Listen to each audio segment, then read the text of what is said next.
Revered monks, revered Matajis, dear friends, it's so wonderful to be here in this wonderful space. I was thinking, how do I begin? The subject is Foundations of Sadhana, and the theme I have put forward for the whole retreat, for my talks, and starting today, is the open secret. What I'm going to talk about is just open out here all the time, continuously present and available to us, and yet, unfortunately, it's a secret. Well, unfortunately, but fortunately also, otherwise I'd be out of a job. So we're going to talk about that. And when I came here, I, of course, saw the Pacific Ocean. And that gave me a clue. How do I begin? To talk about Advaita Vedanta, how it's an open secret, and what are the foundations of sadhana in Advaita Vedanta. So here goes. Imagine, far out there in the Pacific Ocean, a little wave is born sometime, early in the early morning or sometime. And it's born, it comes up and says, wow, I'm a wave, and it's amazing. And he's surrounded by other little waves and goes to wave preschool maybe, and makes friends and plays around with other little waves. And it has a great time, and it learns and it grows. And of course, there are troubles. Sometimes some of the other little waves are mean to it. Sometimes it has quarrels with them and clashes with them. And the big waves, mom wave and dad wave, they give him a hard time sometimes. All of these are little tribulations of being a little wave out in the Pacific Ocean, And of course, it develops its own character. Some of the waves, it says, wow, such a big wave. Am I ever going to be that big? I'm just, compared to them, I'm just a loser. It's so huge. And there are some other waves which are little, and maybe there are bubbles and foam, and this little wave looks at them. What a loser. It's so tiny. It won't amount to much. And so it grows and goes along with its all companion waves all around in the vast Pacific Ocean, and it rushes along till it sees something happening in the distance, something new. All the waves are going and crashing against something and bursting into spray, and it asks its best friend, what's that? And he says, I don't know, let's ask our teacher. The teacher wave says, oh, that's Asilomar. What happens there? That's where all the waves go to die. What? Yes, unfortunately, that's the way of life. That's the cycle of life, You become a wave and you grow up and you're big and racing along, and then you smash into Asilomar, and that's it. That's life. And it's stunned, it's depressed. That's all. Isn't there more to life? And then along it comes a Vedantic wave. And the Vedantic wave says, yes, that's true, but there is something that doesn't die. Really? What's that? That's called water. Oh, really? Water doesn't die? No. Even when it hits Asilomar, no. It's still water. Really? That's interesting. But what about me? I'm going to die anyway. Then this Vedantic wave tells it, but there is water in you, and that water doesn't die. Really? There's something in me that doesn't die? No. How do I find it? Well, you need to look deep into you. Well, first of all, he gave a very direct instruction. Hey, you are water. Take a look. What? I'm a wave. Well, all right. Then take a look within yourself, within your waveform, deep inside, you'll find water. So, and it meditates and it thinks about it, and all the while Asilomar is coming closer and closer. And suddenly it discovers, oh, this is what you mean. I'm water with a name and a form. I'm called a wave, and I look like this and I behave like this, but I am water. And not only are you water deep inside you, now take a look. This water which you found deep inside you through all your Vedantic sadhana. You look at your top, you're water. Look in between, you're water. Look at the bottom of yourself, you're water. So you're right. I am water through and through. And this water doesn't die. Yes, when it hits Asilomar, you will become spray and foam, and you'll still be water. You're exactly what you are right now. Just your form changes into new interesting shapes. And maybe you will ride up on sunbeams into the sky above Asilomar and become clouds. Look, your cousins are up there in the sky. And you will maybe come down as rain, as blessings to the earth, especially Southern California needs some rain all the time. Maybe you will be a blessing to them, and you will run in the rivers and maybe back to the ocean again. You will be water. You're immortal as water. You do not die. Really, that's amazing. Not only that, appreciate yourself a little more. Look, where is the, when you look at all the other waves around you, they are water too. They are exactly what you are. The huge giant wave which you thought was so great, I'll never be like that. That's water, exactly what you are. And the little wave you look down upon and you content yourself, what a little loser.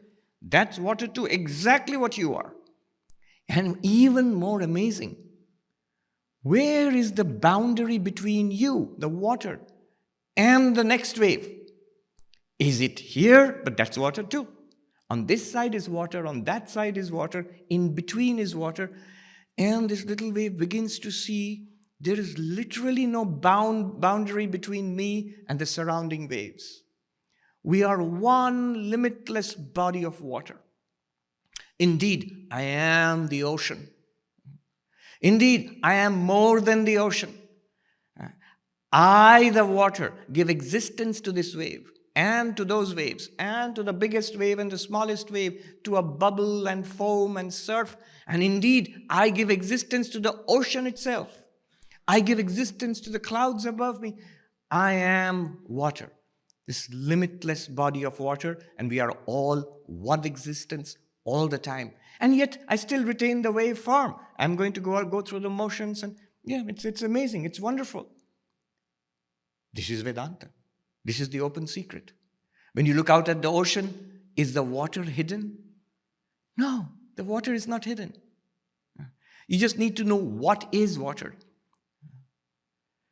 Vedanta says, Vedanta makes these stunning claims.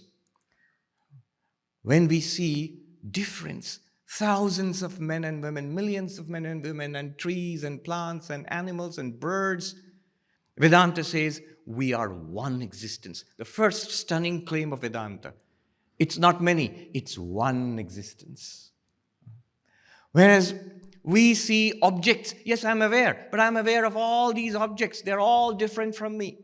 Vedanta says it's one consciousness. Yes, you are consciousness, but whatever you are aware of, it's consciousness. Just as the little wave thought itself of itself as a wave, and there are thousands of other waves, but from the perspective of water, there is only water. Think about this. If I ask you to count the waves in the ocean, you'll count. Maybe it's difficult, 100, 1,000, 10,000. But if I ask you to count water, you cannot say that there are 10,000 waves and water. Then you'll be double counting. If you look at it from a water perspective, it's just water. There may be thousands of waves, hundreds of thousands of waves, or no waves at all. It's just water all the time. Similarly, it's one being here all the time. Not changing, not even like waves. Names and forms play in it, appear as people and places and things and events, and disappear back. It's one limitless, unperturbed ocean of existence. This is called Sat in Vedanta. And when the little wave looks at others, it seems, I am the wave, and these are things which are objects to me, these other waves. But no, they are also the same water. So I am aware, I am consciousness, you are consciousness, and you are aware of so many things which are presented to consciousness. Vedanta makes this second big claim. The first one is non-duality, of course, your limitless existence. The second big claim is all of those things which appear to you, the consciousness, they're also consciousness. They're also consciousness, and they're exactly the same consciousness as you are, as I am. And the third big claim, the second thing is called Chit. The first one is Sat, limitless being. Second one is called Chit, limitless consciousness. And the third big claim is even more stunning. In this life, so many ups and downs. The longer you live, the longer, our tales of woe grow. And yes, there's a poignant part to life. Sadness and limitation and incompleteness and unfulfilling. And then it all comes to an end. And Advaita makes this third huge claim. He says it's all bliss. It's all fulfillment. It's all peace. And they call it Ananda, bliss. Vedanta makes this next big claim. This existence, limitless existence, this limitless consciousness, this limitless bliss. This is amazing. Like that little wave, we ask, wow, where is it? The next huge, even more stunning claim that Advaita Vedanta makes is it's you. It's you. You are limitless existence, limitless consciousness, limitless bliss. You are that, Tattvamasi. This is another stunning claim of Advaita Vedanta. You're already that. The little wave doesn't have to do anything to become water. It's useful to see what Vedanta is not in order to appreciate what it is. There is one way of being spiritual, which is devotion, love, faith, worship. All the theistic religions of the world, even the non-theistic religions in their own way, they cultivate devotion, love, faith, surrender. What does the little wave have to love and be devoted to and believe in to be water? Nothing. Regardless of what that little wave believes or does not believe, loves or does not love, it is water. It is water. There is another way of being spiritual, which is to focus the powers of our mind, the powers of attention. This is the path of meditation, the path of mysticism, the path of extraordinary experience, of yoga, and limitless kinds of, all valid, all powerful. But let me ask you, on what does the little wave have to meditate to become water? Even to realize that it's water, what does it have to meditate upon? What does it have to visualize? Nothing. Whether it does so or does not do so, it's still water. So, Advaita Vedanta, the path of knowledge, is not really a path of belief in something, faith in something, not quite. It's not even, and you have to take this carefully, don't misunderstand, it's not even a path of meditation and extraordinary experiences. Faith is very useful. Meditation and extraordinary experiences have their place, and they're very useful, even in the path of non-dual Vedanta. However, they are not the core of Vedanta. It's not something that you have to meditate upon. Then what is Vedanta if it's not a path of faith or belief, if it's not a path of meditation and mystical experiences? No. You have to do what the little wave did. We have to take a close look at what already is, at what is continuously there, at what is the very bedrock, the foundation of our existence, always present, never not here. Our experience. Vedanta asks us to take a look at our experience. Right now, what we are experiencing. And when we look at, when we come to the sadhanas, we will see how just by looking at this experience, we will be able to realize what we are, this limitless existence consciousness bliss, this non-dual existence consciousness bliss. We'll be able to, what is it? Is it a path of surrender or faith? It isn't. Is it a path of getting some wonderful experience? It isn't. It's more than knowing. It's not just knowing. It's more than knowing. It's deeper than knowing. You can call it realization. That's the word Vivekananda loved. You can call it, in some sense, recognition, though technically the Kashmiri Shaivites and the non-dualists will have a problem here. But still, you can call it recognition of our true nature. Coming to know of it. Let's put it this way, coming to see it. Coming to see it. Aha! This is water. This is the water of existence, consciousness, bliss. Always was there. I was always this. Never saw it. That's so amazing. Then next we have to appreciate it for what it is. Just as the little wave got to see that I cannot die.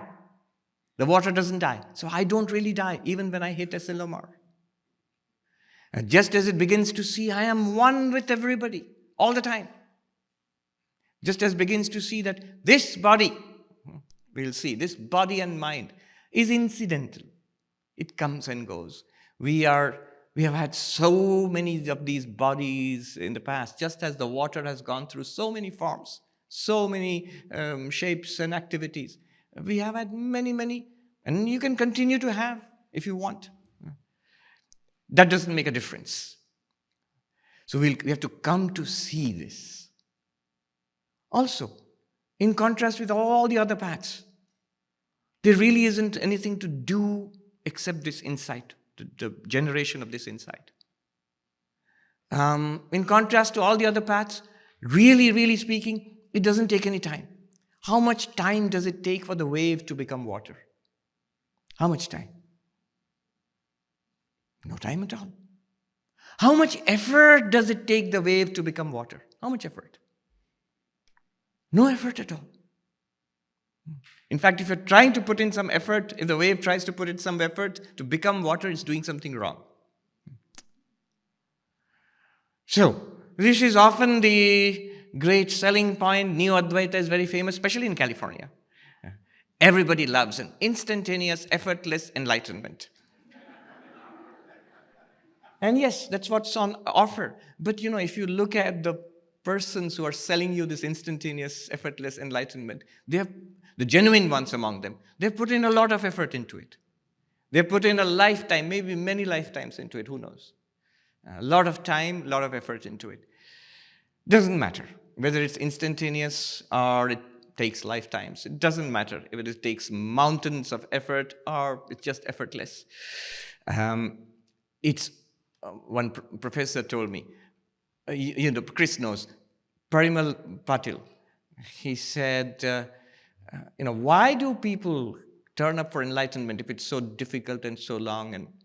And we came to three conclusions. One, once you come to this path, what else will you do? This is the best thing in our lives. Whether in Advaita, whether in devotion, whether in meditation, it's the best thing in our lives. There's nothing comparable to it. Second, ultimately, in the long run, whether it's instantaneous or it takes lifetimes, everybody, it's guaranteed, there is no failure on this path. Krishna says that to Arjuna. There is no failure on this path. Do not worry. Anything, in every other endeavor of worldly or otherworldly life, things which are gained are lost. But in this path, spiritual progress is never lost. And finally, and this is what Parimal Patil pointed out to me, he said, it's not just, we talk about enlightenment as if it's a one-off thing at the end, but on the path, we get so much meaning, we get so much purpose and strength and joy. That's what sustains us on the path. And this is true of all the paths too. How am I doing, timekeeper? She forgot to keep time. She's spellbound. Good. 8 minutes. All right. In that case, I should start my talk now. Yeah. All right. Now down to some important information, which I actually am supposed to give in the foundations of sadhana. All of this was just appetizer. So Advaita Vedanta, first and foremost, is an interpretation of the Vedas. If you go to any traditional Pandit, all our philosophizing, all the meditation techniques, whatever we do is all secondary. It is primarily an interpretation of the texts called the Upanishads. Vedanta Nama Upanishad Pramanam. Vedanta is verily the source of spiritual knowledge called the Upanishads. There are many flavors or schools of Vedanta, but the one I'm going to be talking about is called Advaita Vedanta, non-dual Vedanta, for reasons which should be clear now, because you're talking about a non-dual reality. You are that non-dual reality, like the water and the little wave. How are we to proceed then? If it's not a question of a familiar path of worship and love and devotion, if it's not a question of sitting in a posture and breathing and closing our eyes and turning inwards in a variety of meditation techniques, if it's none of that, then how are we to proceed? It's a path of knowledge. And I'll just say something here. when Swami is very sadhana oriented, and which is good, one should be. Swami Harinamananji, I mean. He's very practical, very sadhana oriented, very American. So all this talk of 35 minutes plus 5 plus 1, this is enlightenment on the clock. So I find it difficult to function that way. But sadhana oriented. But that throws up a difficulty for Advaita Vedanta. More and more you understand Advaita Vedanta, you realize it's not a sadhana. And that's why many people who study Advaita, when you begin to get it, the next question comes, okay, what do I do? There seems to be nothing to be done. So, Professor Stanishwar Timalsena, who is now in Stony Brook, but he was in San Diego, he put it very beautifully in one of his talks. He was comparing Kashmiri Shaivism. Where is Nish? Yes. Kashmiri Shaivism and Advaita Vedanta. And he said, Advaita Vedanta for me, Kashmiri Shaivism for example, first, for me is an archive of spiritual experiences. The whole spectrum of spiritual experiences set in a philosophy. Then what is Advaita Vedanta? He says, Advaita Vedanta is a bare description of the truth, of the reality as it is. That's it. One Swami in the Himalayas, he put it this way. If you want to be happy right now, maximally happy, sustainably happy right now, come to bhakti, fall in love with God. One. If you want a clean conscience, purity, a high and noble life, come to karma yoga. Be selfless. Work for others.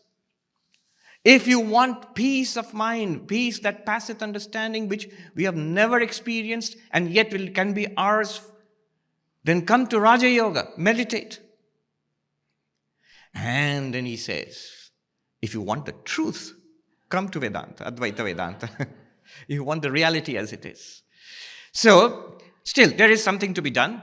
It's very minimal. What is to be done is Shravana, Manana, Nididhyasana. What do? Listen. Listen. That's it. In all the other paths, when you listen, it's just the beginning. Then you have to do it. Otherwise, there's no point. It's just information otherwise. It's valuable. It's the information otherwise. But in Advaita Vedanta, congratulations, you have already started. We've already started. This is sadhana. What we are doing is sadhana in Advaita Vedanta. It's called Shravana.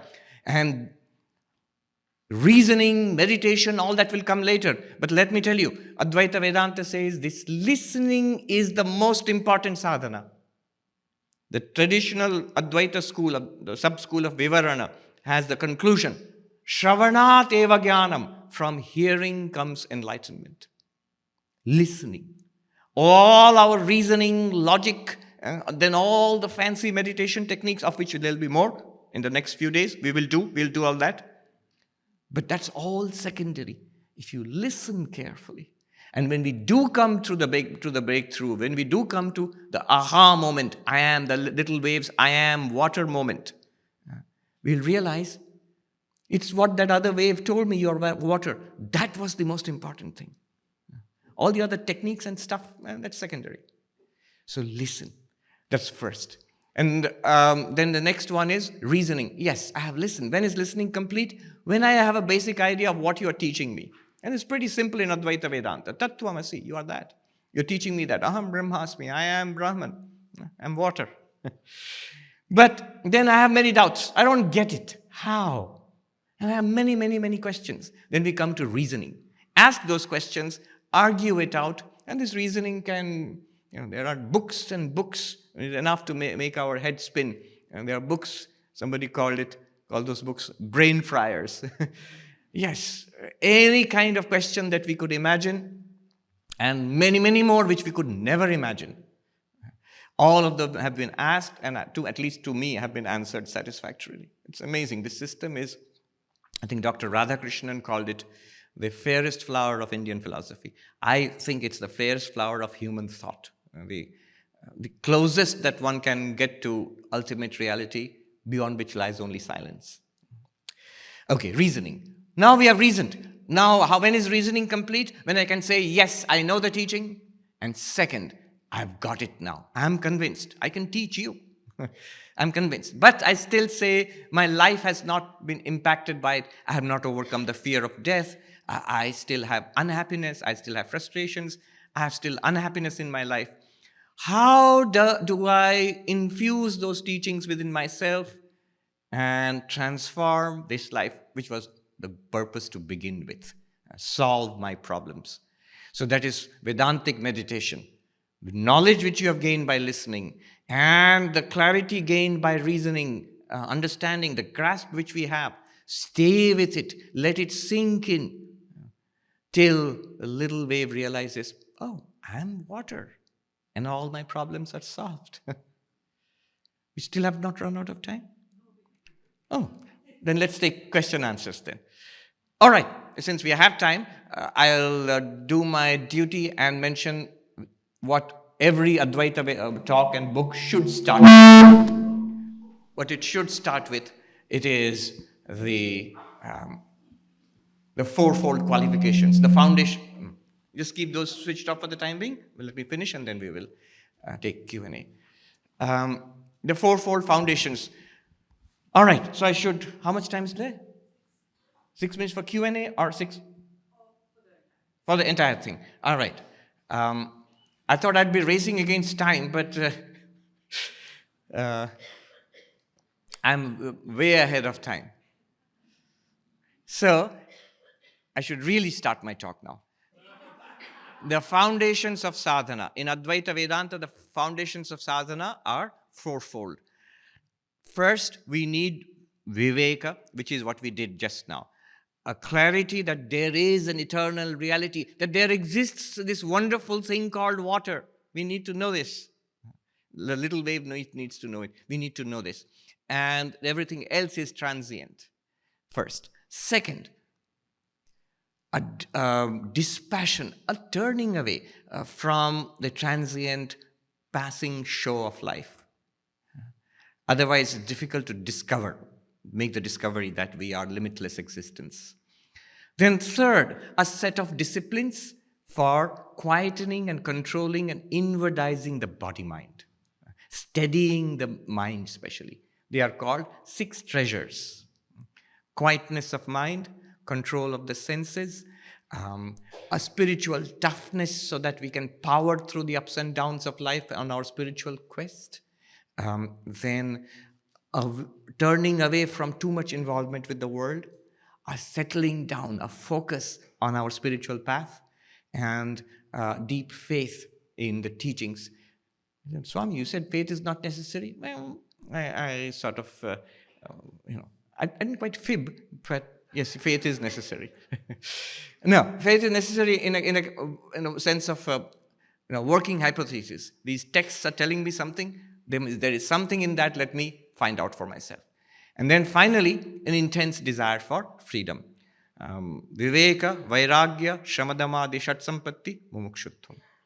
4 foundations. Think of these as the instruments on your car when you're driving. There's the gas and the speed and the rear view mirror and the mirror and the windshield and the engine temperature and stuff like that, and your GPS. So we need to have an eye on these things.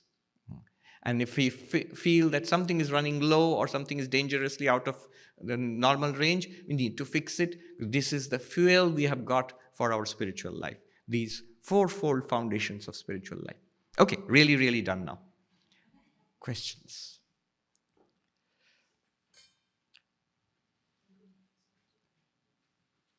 I think it makes sense if you, instead of running around all the place, if people come up in one place and queue up and ask the questions one after another. Yep.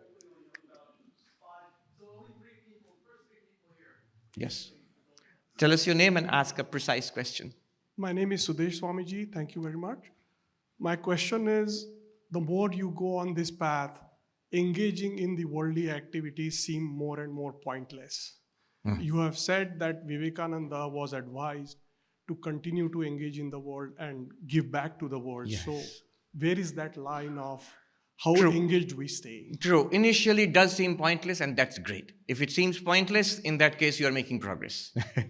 Swami Ashokanandaji, who was here in this neighborhood in San Francisco in the 1950s, Some lady asked him in one of his classes that people say that mom is no fun anymore ever since she has started going to the Vedanta society and not interested in parties and stuff like that. And Ashokanji said, good riddance to bad rubbish.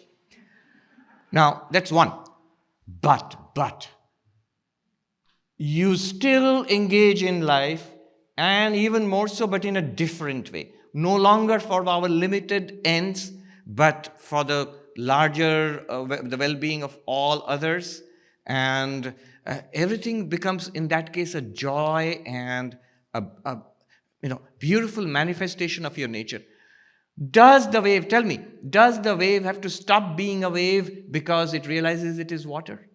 No. Now it can fearlessly be a wave without any fear, without any judgment, without any superiority complex, without any inferiority complex. With joy and fearlessness, it can live its life as a wave and its immortal life beyond. So we really begin to live now. When you feel this limitless oneness with everybody, what will you do? Whatever you want. Sri Ramakrishna's answer to your question. Tie this knowledge to the hem of your cloth. Base yourself on this knowledge. And then, I have no interest. Do whatever you like. Suppose you have no interest. Remain absorbed in Nirvikalpa Samadhi in that one. Suppose you have an interest. You might be inspired to do good to others. You might be inspired to be, just sit and watch the ocean maybe. Everything is fine. As long as you are based on that truth. Don't worry, you won't be a depressed loner because I'm non-dual. Thank you, Swami. Yes.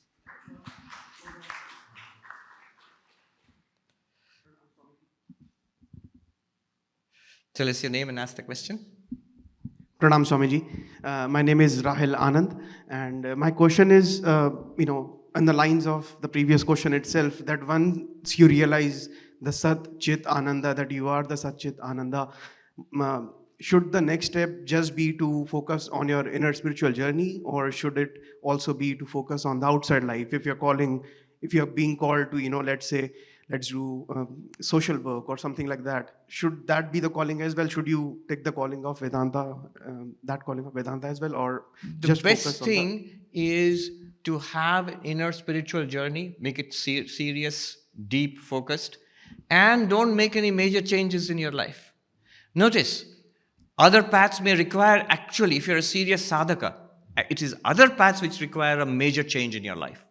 But in Advaita path, literally no change is necessary. What change does the wave have to make to become water? Nothing. You begin to see in every action this limitlessness. So do both. Have a deep, satisfying inner spiritual life. You realize I am this limitless light, immortal existence, ever fulfilled. And an active, engaged life. Only that life will be different in the sense, earlier it was a small, selfish life, self-seeking. Now you are part of a larger life, the life of the entire ocean. You may be a great social worker accomplishing enormous things, and such people are there. Or you may be completely unknown, a silent force for peace and joy in your corner of the world in that particular form, as long as you can continue there. You continue limitlessly. Yeah. Right. Last one. Hi, my name is Jay Pandya. I have been listening to you for a long time, and one thing I never understood is, before I say the question, my understanding is the realization of pure consciousness as a Brahman, infinite, absolute.